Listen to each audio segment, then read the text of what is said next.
Yeroo dhiyoodhaa asitti amma haallettiin keessa jirtu ol qabatee artistoonni duraan waa'ee Oromiyaa irratti sirban akkasumas artistoonni Oromoo baay'een namooti kaan illee amma waa'ee Itoophiyaa faarsuutti malee waa'ee Oromiyaa faarsuutti baay'ee xiyyeeffannaan amma hin jiru keessumaa sa'aatii kanatti ati immoo bifa haaraadhaan yeroo hin eegamne kanatti sirba kanaan dhufte akkamitti akka waa'ee Oromiyaa faarsuu sa'a kanatti filatte?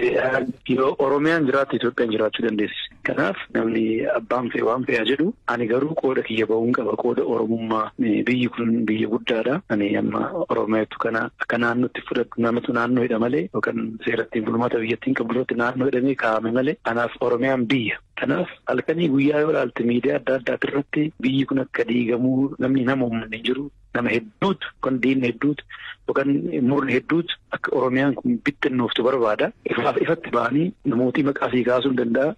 Wanti si dinqu Oromiyaa diiguu qofaa muti Oromiyaa diiguu irratti walii galaniiru. San fixaniiru akka isaaniitti. Garuu akkaataa kamiin diigamaa irratti haasa'aa jiru malee kana gaa keenyeen laalla taanani ilmaan Oromoo taanee waan biraa haasa'us barbaadee siyaasa haasa'uu barbaade sun ta'e gaafa sin balleessa yookaan sin ajjeesa albee sannatti kenni namni gaafa si jedhu albeetti hin qalamtu kaastee kennuudha kana ofirratti taa'anii ilaaluun cubbuudha.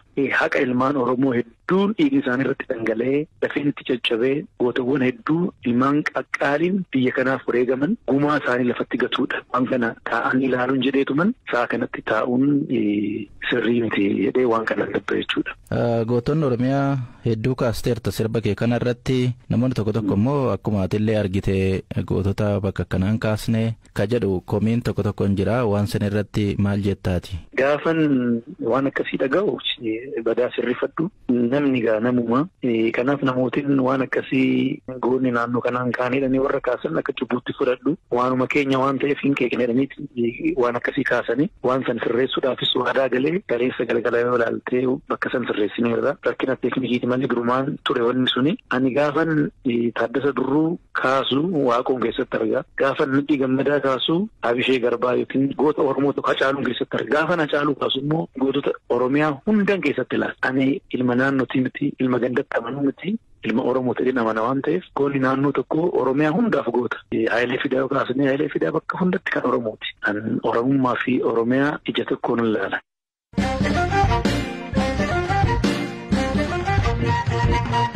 Kan xumuraa irraatiin baanee jira. Dr. Alamtsaay Tasfaa Gammadaa manguddoo waggaa 73 magaalaa Naqamteetti loon horsiisaa jiran.